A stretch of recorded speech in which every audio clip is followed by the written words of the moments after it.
जैसे कई बार ऐसे बातें आती हैं कि कोई गलती हो गई है ना, तो जब गलती हो जाती है तो श्रीमत क्या कहती है, गिल्टी होते रहो। हाँ, गलती करने से पहले सोचना है।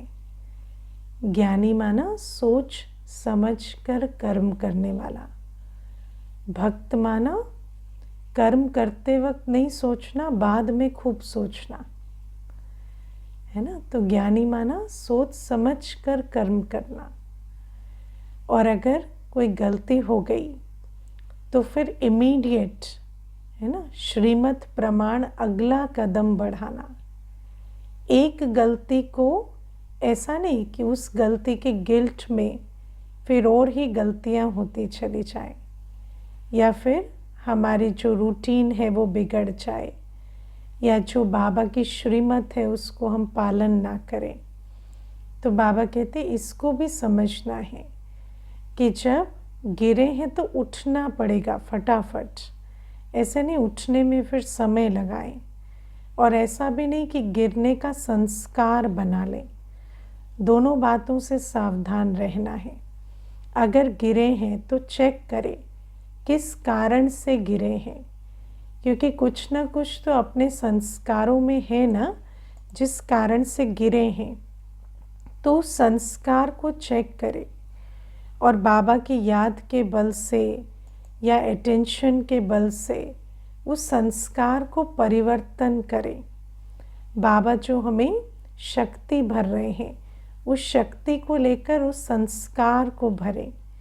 क्योंकि जैसे आप देखो दुनिया में भी कोई बीमार होता है तो फिर डॉक्टर के पास जाता है, बुखार है उसको, तो डॉक्टर क्या कहेगा, बुखार तो सिम्टम है ना, लेकिन बीमारी तो अंदर है।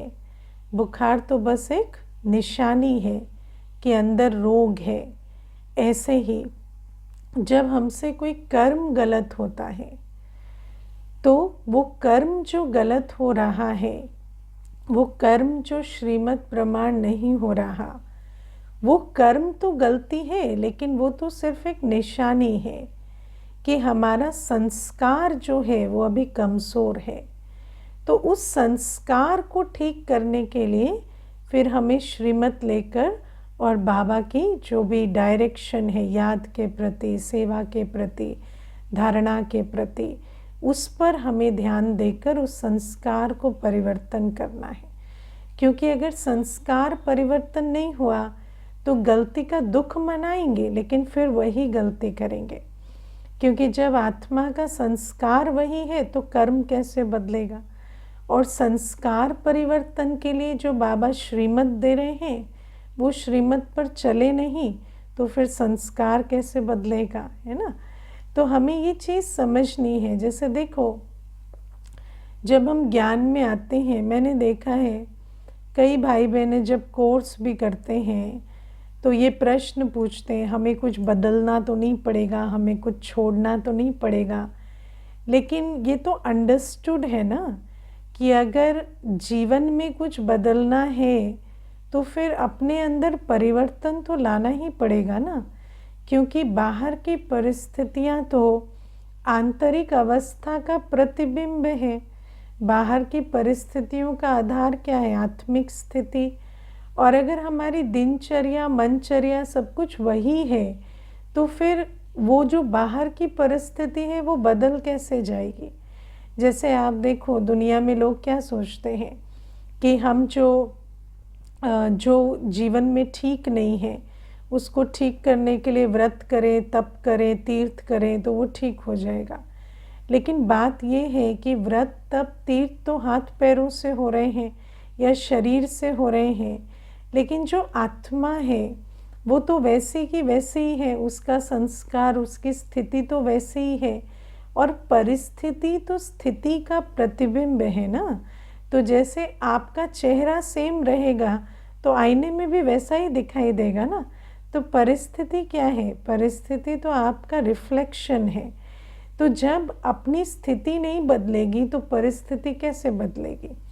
तो सभी क्या चाहते हैं, परिस्थिति बदल जाए लेकिन हमें जो करना है हम करें, लेकिन हम बदले नहीं।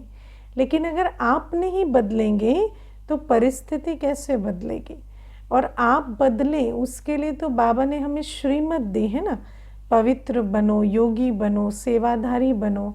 लेकिन कई बार हम देखते हैं कि बच्चों का पवित्र बनने में, योगी बनने में, सेवाधारी बनने में इंटरेस्ट नहीं है, लेकिन इस बात में इंटरेस्ट है कि हमारी सिचुएशन चेंज हो जाए। तो अगर पवित्र नहीं बनेंगे, योगी नहीं बनेंगे, सेवाधारी नहीं बनेंगे, तो फिर वो जो परिस्थिति है वो भी कैसे बदलेगी?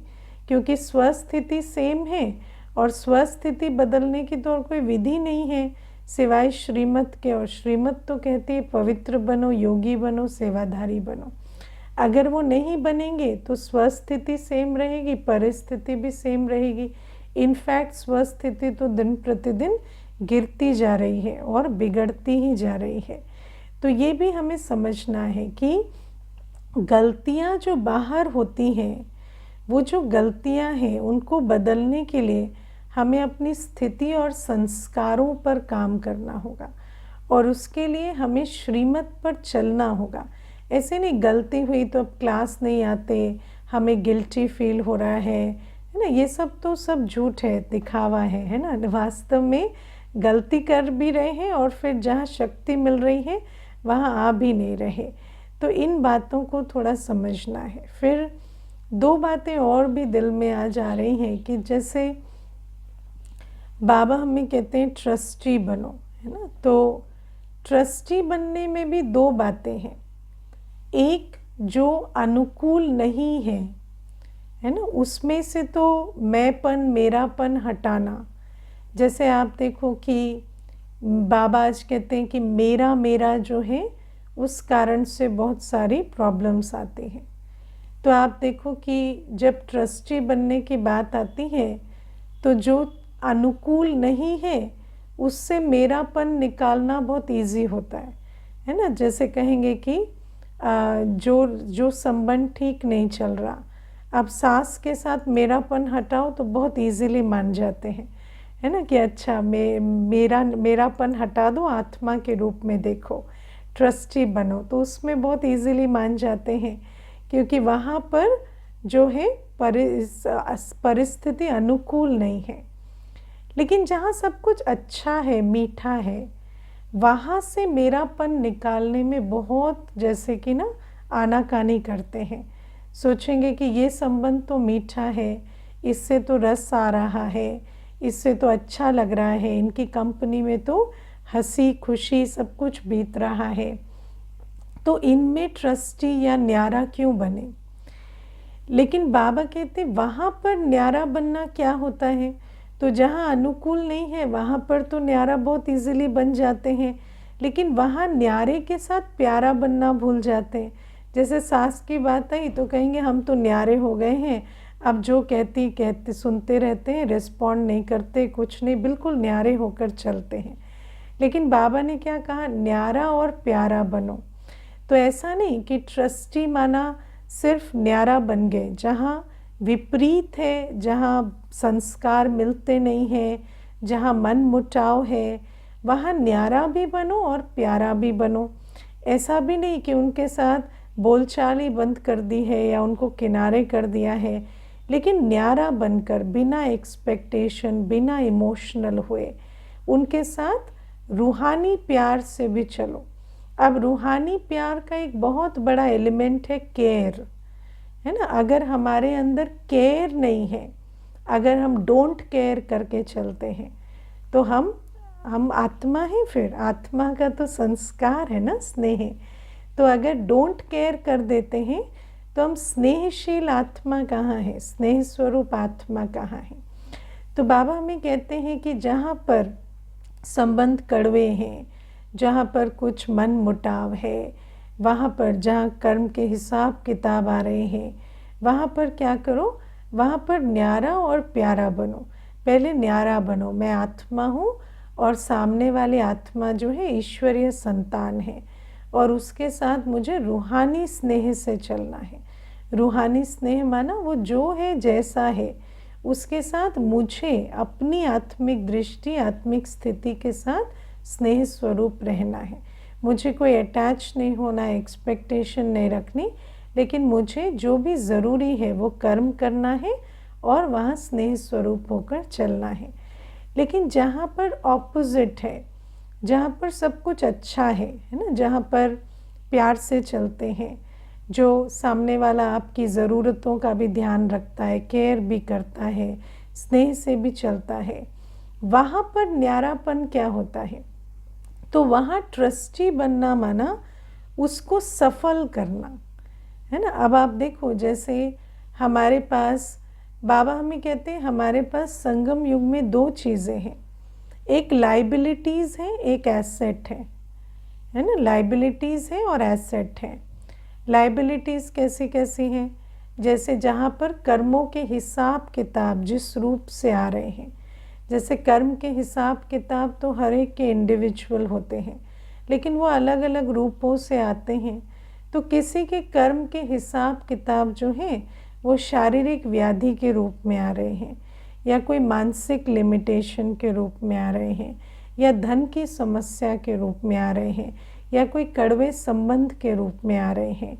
तो बाबा कहते वहाँ पर तो तुम सर्वशक्ति स्वरूप बनकर और वहाँ पर स्नेह स्वरूप बनकर चलो, क्योंकि वहाँ पर डायरेक्ट स्नेह नहीं हो सकेगा। वहाँ पर अपनी शांति, खुशी, स्नेह की स्थिति में रहने के लिए तुम्हें शक्तियाँ चाहिए, है ना। तुम्हें योग का बल चाहिए, पवित्रता का बल चाहिए, सहन शक्ति चाहिए, समाने की शक्ति चाहिए, है कि नहीं। शरीर में सारे दिन दर्द रहेगा तो शांत रहने के लिए क्या चाहिए? बहुत सारी सहन शक्ति चाहिए। अगर सहन शक्ति नहीं है तो खुश कैसे रहेंगे, शांत कैसे रहेंगे? तो बाबा कहते वहाँ पर न्यारा और प्यारा कैसे रहें? शक्तियों के बल से, गुणों के बल से। लेकिन बाबा कहते हैं दूसरा तरफ भी है, एसेट्स हैं हमारे, है ना। जैसे हमारे पास अच्छा शरीर है, हमारे पास धन अच्छा है, हमारे पास संबंध है कुछ बहुत अच्छे हैं, हमारे पास बहुत अच्छी बुद्धि है, हमारे पास कोई विशेषता है। तो भक्ति में क्या करते थे? जो अच्छा है उसके लिए बस थैंक यू गॉड करते रहते थे, है ना। और जो बुरा है उसके लिए क्या करते थे? ये ले लो, ये हटा दो, है ना, भगवान मुझे उठा लो ये शरीर ठीक नहीं है, ये ऐसा ठीक नहीं है। लेकिन बाबा हमें कहते हैं कि जो ठीक नहीं है, अगर बार बार उसको ये कहेंगे ये ठीक नहीं है, ये ख़त्म हो जाए, ये चला जाए, ये सुधर जाए, तो आप देखो नियम कहता है what ever you resist will persist. किसी भी कोई भी चीज़ जो ठीक नहीं है उस पर बार बार ध्यान देंगे, उसका वर्णन करेंगे, उसके बारे में दूसरों को बताएंगे, बार बार कर्म कूटेंगे कि पता नहीं मेरा ही भाग्य ऐसा क्यों है, ये मेरे ही साथ क्यों हो रहा है, तो उसको आपकी शक्ति मिलेगी और वो बढ़ती जाएगी। तो बाबा कहते हैं जो प्रतिकूल है उसको कैसे चलाएं?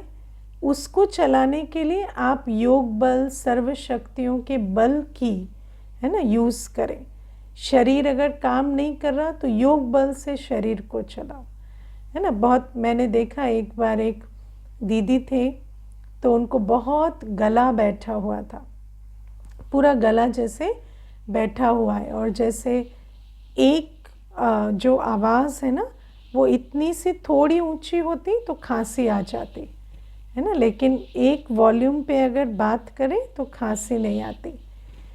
मैंने उस दीदी को देखा, पूरे 1 घंटे क्लास उन्होंने कराई और उस गले के साथ उन्होंने उसको जैसे, है ना, मैं फील हो रहा था जैसे कि वो अपने गले को भी योग बल से चलाकर वो क्लास करा रही हैं। और हालांकि आवाज़ में थोड़ी खराश थी, लेकिन इतनी अच्छी क्लास थी कि आज भी उसका लाभ ले सकते हैं ना। तो बाबा हमें कहते हैं इसलिए शरीर ठीक नहीं है, संबंध ठीक नहीं है, या कोई भी परिस्थिति धन की है, कोई भी बात है, तो उसको क्या करो? योग बल से चलाओ, पवित्रता के बल से चलाओ, सर्व शक्तियाँ जो बाबा दे रहे हैं उससे चलाओ, कहीं सहन शक्ति यूज़ करो, कहीं परखने की शक्ति यूज़ करो, कहीं बड़ी बात को छोटा करो, ऐसे करके चलाओ। लेकिन जहाँ पर अनुकूल है, जो बातें अच्छी हैं, उसमें ये नहीं करो बस थैंक यू बाबा, थैंक यू बाबा। नहीं, जो बातें अच्छी हैं वो इसलिए ठीक नहीं है कि हम उनमें मौज मनाएं। जैसे बाबा ने मुरली में पीछे भी कहा ना 2 दिन पहले कि आत्मा के अंदर ये आइडिया है कि ये जीवन मौज के लिए मिला है, तो समझते हैं जो भी कुछ अच्छा मिला है वो मौज मनाने के लिए मिला है। लेकिन बाबा कहते हैं जो लाइबिलिटी है उसको तो मैनेज करने के लिए मैं शक्तियाँ दे रहा हूँ, लेकिन जो एसेट है उसको सफल करो, उसको श्रेष्ठ कर्म में लगाओ, उससे पुण्य का खाता बनाओ। तन है, तन स्वस्थ है, तो तन स्वस्थ इसलिए नहीं है कि बैठकर टीवी देखते रहो और मोबाइल देखते रहो। तन स्वस्थ इसलिए नहीं है कि बस जिम जाओ और अपनी है ना काया को ठीक रखो या सुंदर दिखो। तन स्वस्थ इसलिए है कि तन से सेवा करो। अगर मन ठीक है, बुद्धि ठीक है, तो उससे ज्ञान मंथन करो। बाबा ने आज कहा ना ब्रह्मरी बनो, भू भू करो, इतना अक्ल रखो कि किसी को किस प्रकार से हम बाबा के नज़दीक लाएं। भ्रमरी जैसा अक्ल रखकर दूसरे को भी बाबा के नज़दीक लाना।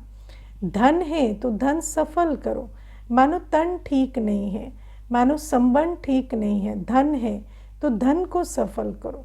कोई संबंध है तो वो संबंध अनुकूल है, उनको आप जैसे कहते हैं वैसे चलते हैं, वो आपके संग संग रहते हैं, तो उनको संग संग क्लास में बिठाओ, संग संग उनको भी ज्ञान में चलाओ। तो संबंध को भी सफल करो। ऐसा नहीं कि संबंध जो है वो मीठा है तो यहाँ क्लास ख़त्म करके उनको शॉपिंग लेके जाएं, उनके साथ घूमें फिरें। वो घूमने फिरने के लिए नहीं है, वो सफल करने के लिए है। संबंध को भी सफल करो। मानो चलो युगल के साथ नहीं संबंध ठीक है, बच्चे छोटे हैं, बच्चे अभी आपकी बात मानते हैं, तो बच्चे इसलिए नहीं मिले हैं कि हम हैं क्लास सुने और फिर बच्चों के साथ खेलें या अपना मन बहलाएं।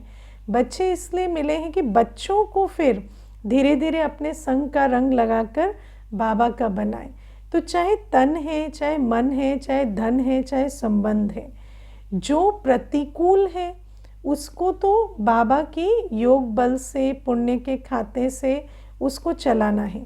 लेकिन फिर वो पुण्य का खाता और योग बल आएगा कैसे? जो अनुकूल है उसको सफल करना है।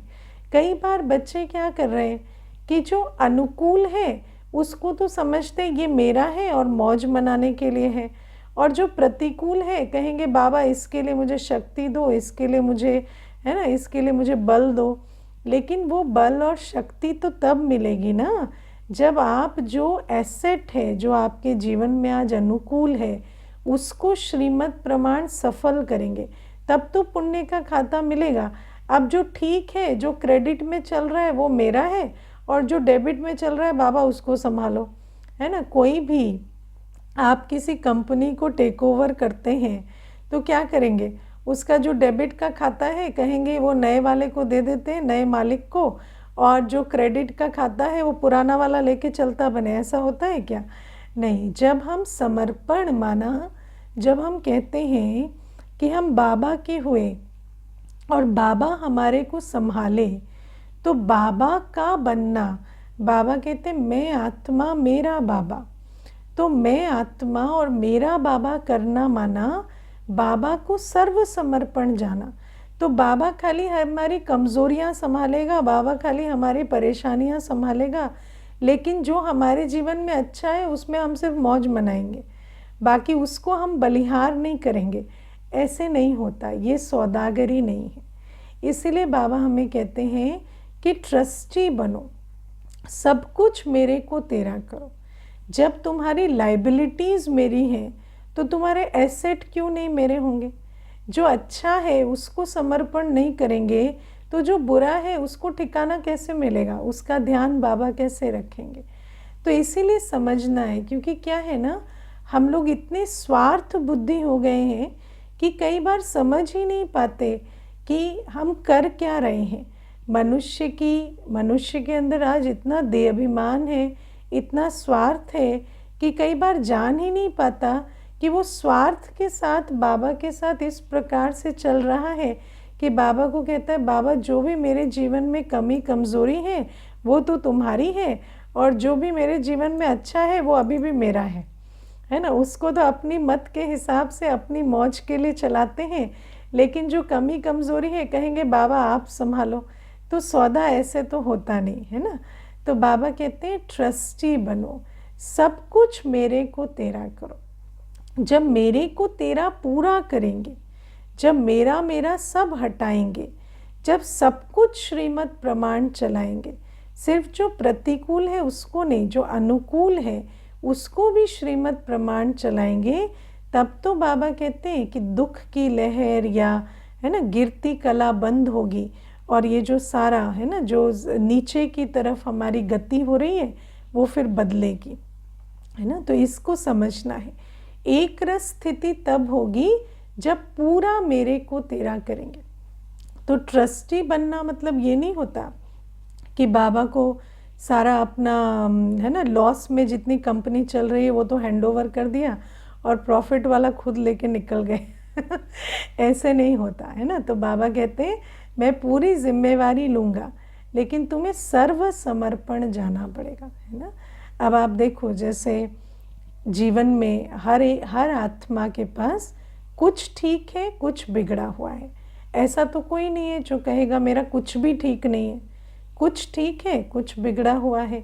जो बिगड़ा हुआ है वो बाबा संभालेगा, लेकिन जो ठीक है उसको बलिहार तो करो। जो ठीक है उसमें मेरापन रखेंगे, और जो बिगड़ा हुआ है उसको कहेंगे बाबा आप संभालो। इस प्रकार से ट्रस्टी नहीं बन सकते, है ना। तो बाबा कहते हैं जब तुम पूरा बलिहार जाते हो और फिर बाबा से डायरेक्शन लेके चलते हो तो उसको कहेंगे ट्रस्टी बनना। फिर पवित्रता की बात है।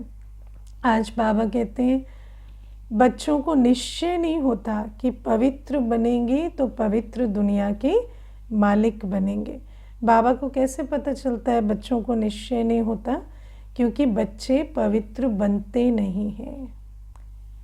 बच्चे अभी भी विकारों को छोड़ते नहीं हैं, है ना। कई ऐसे कहते रहते हैं कि छोड़ना चाहते हैं पर छूटते नहीं हैं, लेकिन बाबा ने कहा छोड़ो तो छूटो, है ना। बच्चों के अंदर हमारा जो हम आत्मा अगर अपने आप को ऑनेस्टी से चेक करना जाने तो मालूम पड़ेगा कि हम विकारों को छोड़ ही नहीं रहे, पवित्र बनने की मनसा ही नहीं है।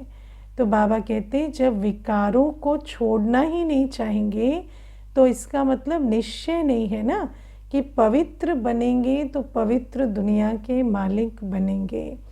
पतित पने से, पांचों विकारों से, काम क्रोध लोभ मोह अहंकार से अभी तक भी घृणा नहीं हुई है, अभी तक भी वैराग नहीं आया है।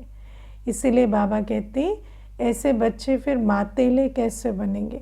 और बाबा आज बहुत अच्छी बात कहते अभी भी धक्के खाते हैं, अभी भी धक्के खाते हैं, तो इसका मतलब निश्चय बुद्धि नहीं है।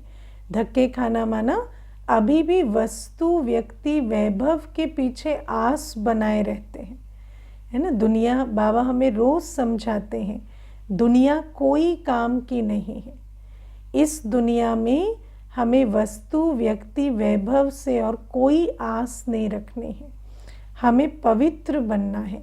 हमें बाबा कहते हैं काम जीत तो काम जीत, क्रोध जीत तो क्रोध जीत, लोभ मोह अहंकार छोड़ो तो छोड़ देना है। हम समझें कि अच्छा जो थोड़ा बहुत छुपा के रख लेते हैं या थोड़ा बहुत तो पुरानी दुनिया से मिलेगा, तो बाबा कहते हैं इसका मतलब तुम्हें अभी निश्चय नहीं हुआ है।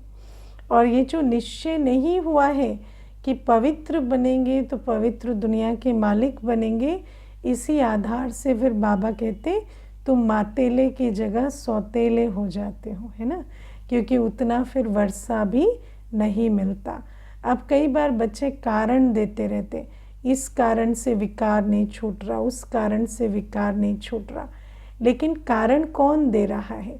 कारण वो आत्मा दे रही है जिसको अभी तक समझ में नहीं आया है कि पवित्र बनने से ही पवित्र दुनिया का मालिक बनेंगे, है ना। जैसे आप देखो, कोई आपको बहुत कारण देकर जहर खिलाए तो खा लेंगे क्या?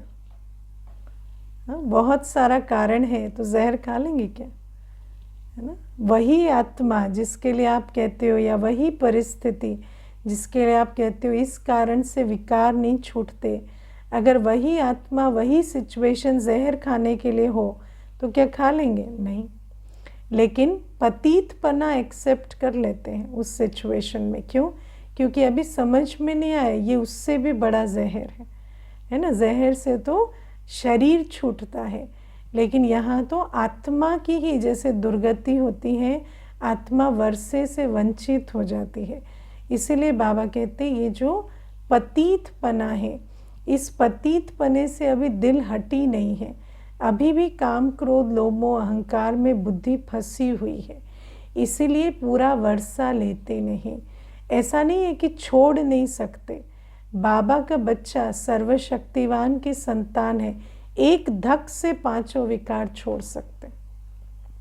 बाबा इतनी शक्ति हर बच्चे को दे रहा है कि एक घड़ी में पांचों विकार छोड़ सकते हैं, लेकिन बच्चे अपने संस्कारों के ही जाल में जैसे घूमते रहते हैं और छोड़ते नहीं। तो बाबा कहते हैं जब पांचों विकार को छोड़ने की मनसा नहीं और फिर उस आधार से श्रीमत पर चल नहीं रहे, अगर विकारों को छोड़ना है तो जैसे अंधेरे को भगाना है तो लाइट जलाएंगे ना, प्रयास किसका करेंगे? लाइट जलाने का। तो अगर विकारों को छोड़ने की मनसा होगी तो उतना योगी बनेंगे, उतना अटेंशन देंगे अपनी धारणाओं पर, उतना पुण्य का खाता जमा करेंगे, क्योंकि पवित्र बनने की तो वही विधि है। तो बाबा कहते जिसको पवित्र बनना है वो तो मुरली में बाबा जो जो विधि बता रहे हैं उस पर खूब अटेंशन देंगे, पवित्र बनेंगे। लेकिन बनते नहीं हैं तो इसका मतलब समझ में आता है ये मातेले नहीं है। और बाबा कहते वर्षा तो मातेले बच्चों को मिलेगा, सौतेले बच्चों को तो दुनिया में वर्षा नहीं मिलता ना, तो मातेले को मिलेगा। तो बाबा कहते हैं इसीलिए इस बात पर खास ध्यान देना है। और बाबा कहते दुनिया में तो, और बाबा ने आज बहुत अच्छा बताया, जो धक्के खा रहे हैं अभी भी, है ना, वो जो धक्के खाने वाले हैं इसका मतलब उनको बाबा पर निश्चय नहीं हुआ है। अब धक्के कहाँ खा रहे हैं? धक्के खा रहे हैं मॉलों में, है ना, फ़ोन में, इंस्टाग्राम में, है ना, व्यक्ति के पीछे कितने धक्के खा रहे हैं, है ना। आप पूछो, आप प्यार दो, आप इस तरह से चलो, वैसे चलो, व्यक्ति के पीछे कितने धक्के खा रहे हैं, धन के पीछे धक्के खा रहे हैं, कितना माथा अपना लगा रहे हैं, कितना मन बुद्धि समय संकल्प धन के पीछे चलाते हैं। तो बाबा कहते हैं ये सब धक्के खाना है। जब हमारा तन मन धन व्यक्ति वस्तु वैभव के पीछे जाता है, क्योंकि मनुष्य क्या सोचता है कि अभी भी उसकी आस खत्म नहीं हुई है कि इसी से सुख शांति मिलेगी। मैं आपको एक बात बताऊं, एक भाई थे तो इतने बुजुर्ग हो गए, है ना, लेकिन जो नाम मान की इच्छा होती है ना, तो नाम मान की इच्छा के कारण 70 वर्ष की आयु में भी जब बीमारियों से पूरा शरीर जैसे जकड़ा हुआ है, तब अंत में भी बाबा को याद करने के बजाय ये था कि हम बुक लिखें, और वो जो बुक लिखेंगे तो उससे जो हमारा नाम होगा उससे हम अमर हो जाएंगे। लेकिन वास्तव में जो अमर पद पाने की विधि है बाबा ने जो बताई है उस पे अटेंशन नहीं था। ये था कि हम बुक लिखें, उस बुक से हमें नाम मान मिले, उससे हम अमर हों। तो बाबा हमें कहते हैं कितना मनुष्य धक्के खाता है। मनुष्य सोचता है हम कोई काम करेंगे, कोई चीज़ बनाएंगे जिससे हम अमर हो जाएंगे, दुनिया में लोग हमें याद करेंगे। लेकिन वास्तव में देखा जाए तो वो आत्मा जो है, अब मानो उसका नाम भी चल रहा है, लेकिन वो जो आत्मा है वो तो कर्मों के हिसाब से अगला जन्म अंतमते सोगति पाएगी। और अंतमते सोगति कैसे होगी? जब हम बाबा की याद में शरीर छोड़ेंगे। तो बाबा इसीलिए कहते हैं अभी भी धक्के मत खाओ। ये जो धक्के खा रहे हैं ना, सुख शांति, जो भी अमर पद के लिए धक्के खाते हैं, कुछ नाम मान के लिए धक्के खाते हैं, सोचते हैं इससे मान मिलेगा, उससे मान मिलेगा। आजकल दुनिया में देखो मनुष्य क्या करता है, पैसे दे के भी अवार्ड खरीदता है, पैसे देकर भी नाम मान खरीदता है।